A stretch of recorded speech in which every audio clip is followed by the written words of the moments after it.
good to go.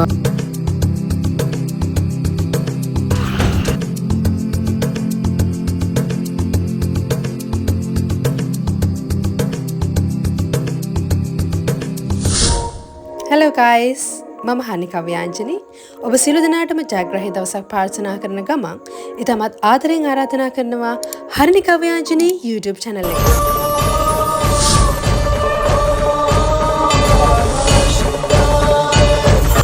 ඔයා හිතනවා ඇති මම උදෙන්ම මිරේක ඉස්සරහට ඇවිත් මොනවද කරන්න යන්නේ කියලා. මම පුරුද්දක් විදියට උදේම පුළුවන් හැම අවස්ථාවකම දුවනවා. ඒක ක්‍රියාශීලී ජීවිතයකට නම් අත්‍යවශ්‍ය දෙයක්.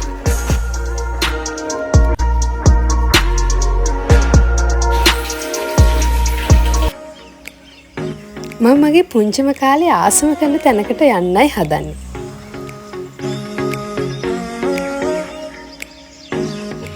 ඉතින් මම නිතරම වගේ නැතත් සමහර වෙලාවට එළියට යනකොට පොඩි මේකප් එකක් දානවා. මේ විදිහට තමයි මේකප් එක මම කරගන්නේ.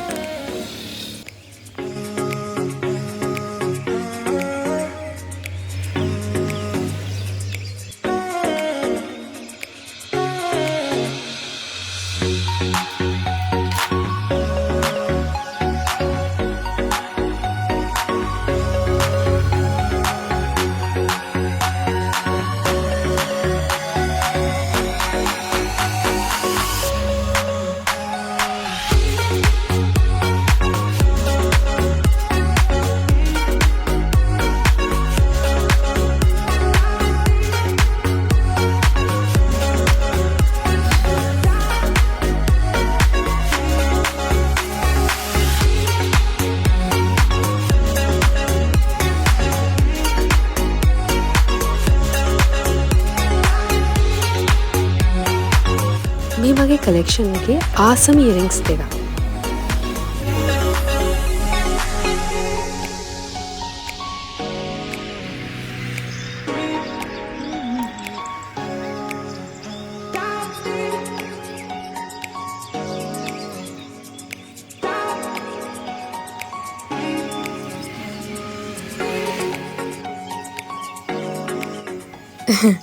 මම ගොඩක් වෙලාවට හෙයා එක කෝම් කරන්නේ නැහැ. මේ විදිහට අතින්ම තමයි හදාගන්නේ. I'm good to go.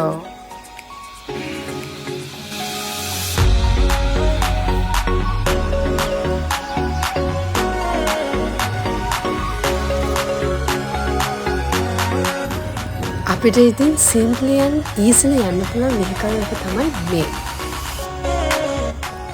ඇත්තටම ඉතින් පළවෙනි වතාව තමයි තනියම මේ වගේ ගමනක් යන. අම්මා මුලින් නම් ටිකක් අකමැති වුණා තනියම යන්නේක ගැන.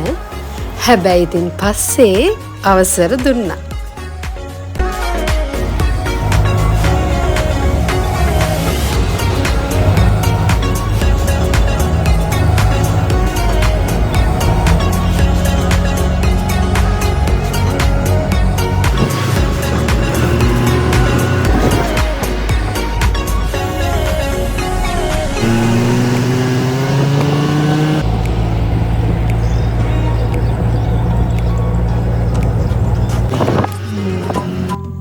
Here I come. දෙහිවල ජාතික සත්වෝද්‍යානය කියන්නේ ලංකාවේ සංචාරක ආකර්ෂණය දුණු ඉතාමත් ඉහළ පිළිගැනීමක් ලැබෙන තැන. 1936 වර්ෂයේදී ආරම්භ කෙරෙන මෙම සත්වෝද්‍යානය දේශීය විදේශීය සංචාරක ආකර්ෂණය නොඅඩුවම ලැබෙන තැන. ලස්මාමා එහාට යනවා මෙහාට යනවා. ඔන්න මම දැන් ආපහු කතාවට යනවා.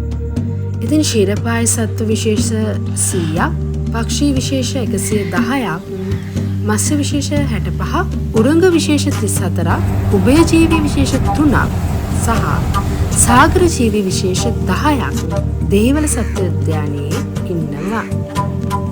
මෙයා හරි ලස්සන මොනරෙක්. දෙහිවල සත්වෝද්‍යානයත් හරියට ස්වභාවික වනාන්තරයකට ආවා වගේ තමයි මට දැනෙන්නේ. මෙයා සක්මන් භාවනාව කළාට කැලේටි බලාගන්න පුළුවන් මෙයාගේ චණ්ඩිකා.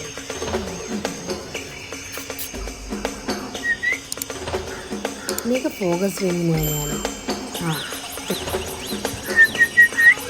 කොහොනේ මෙයා බලන්නේ නෑනේ. අනේ එකමයි වැඩි. කනවා ඉවරයක් නෑ. හොඳන් දිව්‍යා. Oh, pose patik. I like to move it. කුකුහාමි මම මකරෙක් වා පූරුවේ. ඒක නිසා අප දෙන්න ගැලපෙන්නේ නැහැ. මේ හන්දයද? ඒ මාලගිරිවේ කො මාලේ?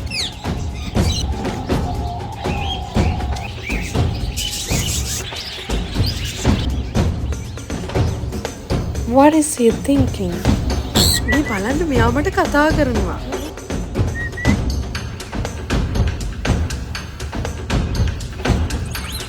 මෙයා අපිට ඇහිල්ලවත් බලන්නේ.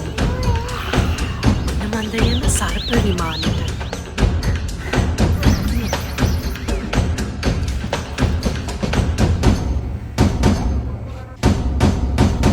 බලන්න මේ දෙන්න. අපි මෙයාලව බලන්න එද්දි මෙයාලා නේද? යාළුවනේ කනවට වඩා වෙන වැඩක් නැද්ද? කොහෙද මේ යන්නේ?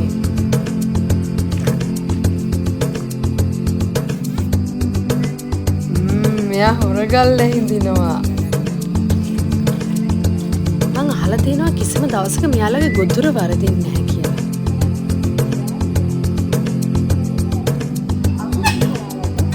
I'm the only little girl in the kindergarten today.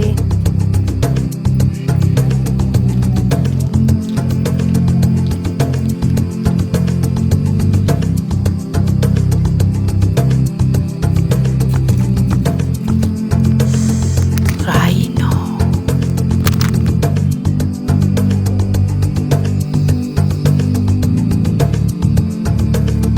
මංගාවට කමක් නෑ කන්න.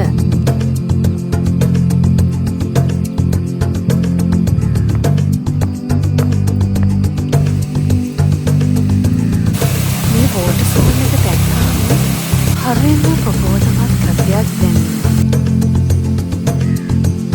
ලොව හොඳම මානසික වෛද්‍යවරයා වන්නේ සොබාදාමයි.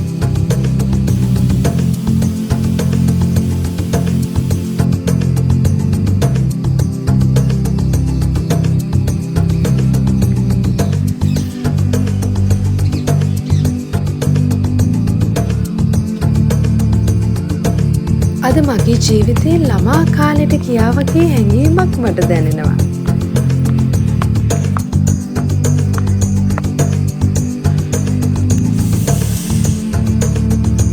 මං දුවලා යනවා බර්ඩ්ස් පාක් එකට.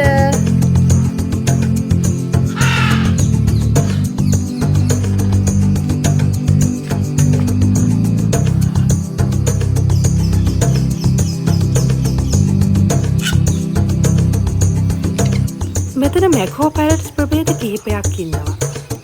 හෝ මෙයාලා බල අරගලයක් වගේ.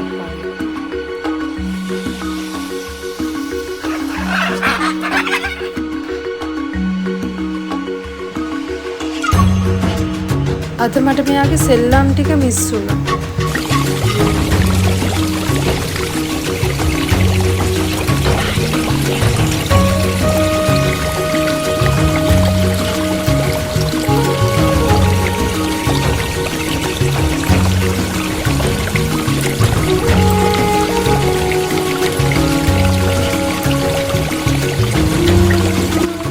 බලන්න මෙයා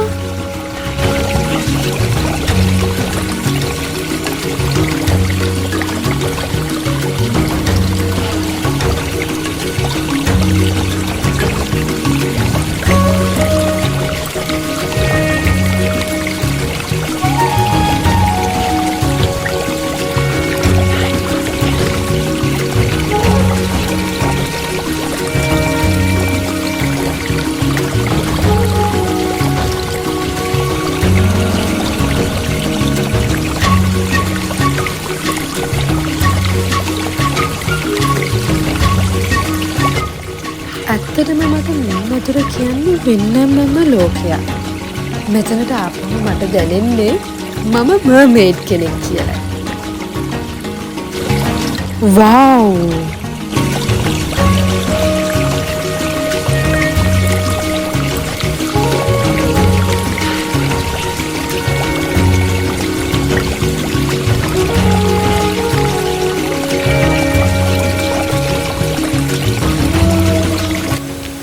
ඉතින් මේ සූ එකේ ඉන්න සියලුම ජීවීන් අපේ පරිසරයට ජීවය සුන්දරත්වය පැවැත්ම එකතු කරනවා. මම දැන් මේ යන්නේ මගේ ලන්ච් එක ගන්න.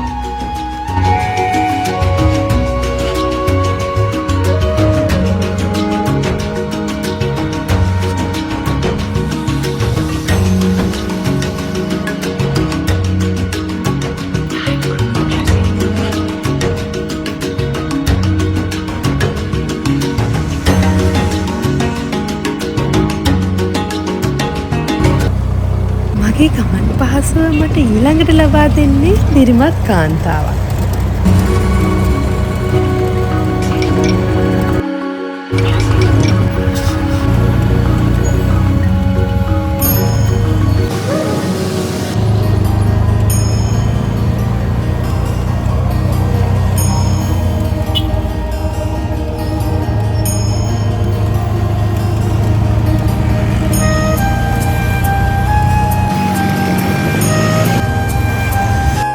දැනටමත් දන්නවා මම ඇවිත් ඉන්නේ කැලණි රජ මහා විහාරයට කියලා.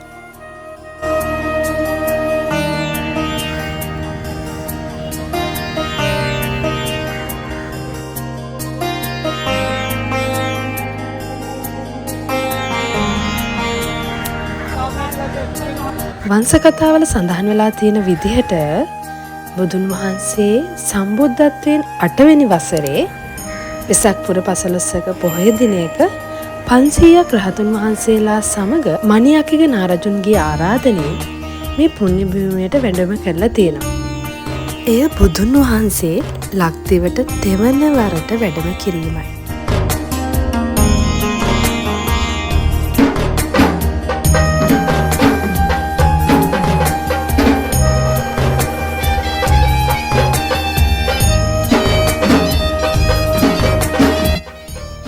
එදා පටන් දෙස් විදෙස් රාජකීයන් ඇතුළු ප්‍රභූන්ගේ මෙන්ම සුවහසක් බෞද්ධ බැතිමතුන් ඇතුළු නොයෙක් ජනීජනයාගේ අනේක විධ පූජා සත්කාර සම්මාන හා වන්දනාමානයට පත්වෙමින්ද පිවිතුරු ශුද්ධ භූමියක් මහානුභාව සම්පන්න ආශිර්වාද භූමියක් සම්භාවනීය විද්‍යස්ථානයක් ලෝක පූජිත කලාකාරයක් ලෙස මෙන්ම මහෝත්තම පූජා භූමියක් ලෙස විරාජමාන වේ.